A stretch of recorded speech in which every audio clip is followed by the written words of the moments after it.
Olá, Após, tudo bem? Eu tô aqui hoje para falar sobre o audiolivro Ponciar Vicenço, da autora Conceição Evaristo. É um livro que me impactou bastante, não pela questão da escrita da Conceição, porque eu já conhecia, e assim, a Conceição Evaristo, todas as histórias que eu já li dela, ela consegue trazer uma narrativa fluente, que impacta devido todo o contexto das histórias, né, dos personagens, principalmente dos personagens, e que não tem como a gente não ser impactado pela trajetória, pela jornada desses personagens. E que a gente sabe que acaba sendo muito real, né? E assim, eu acho que também Conceição traz muito da experiência dela para dentro das histórias.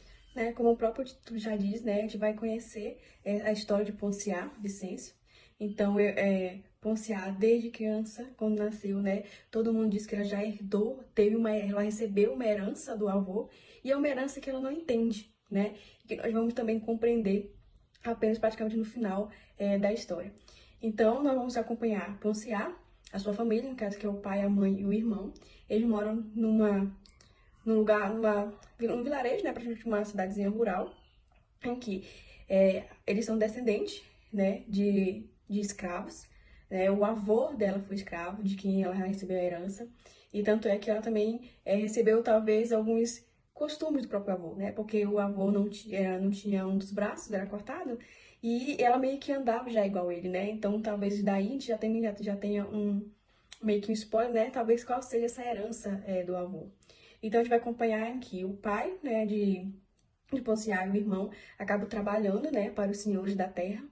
É a realidade de muitas pessoas que são ex-escravos e que também viviam nesses vilarejos, né, trabalhavam junto de senhores. Enquanto isso, Ponciar e a mãe vivem em casa e elas fazem objetos, né, de barro, outros materiais para poder vender e para pegar uma nova renda. A gente vai acompanhando um pouco dessa trajetória dessa família, de como foi iniciado, acompanhar um pouco da história do pai de Ponciar e do avô, mas infelizmente o pai de Ponciar acaba falecendo e quando chega em um determinado momento, Ponciar, por saber ler, e ela acaba tendo uma angústia muito grande de ir para a cidade, porque Ponciar ela não consegue se enxergar dentro daquela realidade. E também, outra coisa engraçada é que assim, Ponciar ela não consegue enxergar que o nome dela é dela. Então ela tem uma crise assim de identidade pelo nome, por não se reconhecer. Então é uma capacidade de buscar, né, uma melhoria de todas as histórias que ela sempre escutou, porém tipo, não vai ser uma realidade em que ela imaginou que seria. Na cidade, né, Poncial vai conseguir trabalhar, conseguir comprar um barraco para ela, né, na favela, acaba se casando. E assim, é engraçado porque a Conceição, ela não mostra todo, talvez, esse passo a passo da vivência de Ponciá. Então, ela já vai chegar em outro momento em que já vai começar a dar sinais, né, dessa herança do avô, essa introspecção, essa vivência de mundo que talvez não seja o mundo dela, né?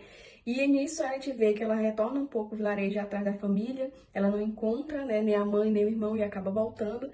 E uma coisa que ela não sabia, né, mas que a partir do momento que ela saiu, alguns meses depois, o irmão também foi para a cidade.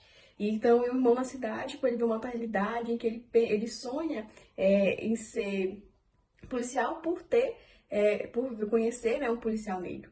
E aí essa história vai contar um pouco a narrativa na voz de Ponciar, na voz do irmão e da mãe, e sem contar que a gente vai ter a vivência dos personagens secundários, que é muito importante para a trama e que também a gente consegue enxergar outras realidades do que está passando naquele momento. Então, essa é uma história impactante, e o final, embora um pouco, eu achei trágico, né? É uma realidade, são coisas bem reais, e por ser temas importantes que a Constituição traz, acaba realmente trazendo talvez um pouco de angústia, né? De como foi a vivência dessa família, os sofrimentos que ela viveu, que eles viveram, né? E voltar talvez para aquela mesma realidade em que eles estão juntos naquele vilarejo, mas estão unidos os três. E toda essa trajetória, não só de Ponciar quanto do irmão, mas eu achei que eu gostei muito da trajetória da mãe, em que ela soube um momento, né, meio que de libertar os filhos para eles seguirem a vida deles e ter aquela paciência deles retornarem, digamos assim, pro ninho, né, enquanto que a família realmente ficou junto novamente. Então esse é um audiolivro, sim, que eu super recomendo, porque a história é muito boa, a escrita da Conceição é maravilhosa. né? Então ela traz muito essa questão tipo, do tema sobre os escravos, sobre identidade, sobre busca de conhecimento, sobre a questão tipo, do gênero, de raça. Então vale muito a pena acompanhar esse audiolivro. E é assim, passa muito rápido, vocês nem vão perceber. E é tão fluido, é tão maravilhoso que vocês. É sensacional, pode escutar. E sem contar que a narração está perfeita, a Toca Livre está de parabéns, a narradora também. E uma coisa muito legal é que no final do audiolivro a gente tem tipo um pós-fácil, né? Que vem do próprio livro. Então, gente, o pós-fácil, quando vem explicando toda a trajetória, toda a característica dos personagens, o período que foi vivenciada essa história, vale muito a pena acompanhar. Então, é uma obra que eu indico muito, vale a pena e vamos dar aquela força, né? Principalmente para nossos autores que são nacionais.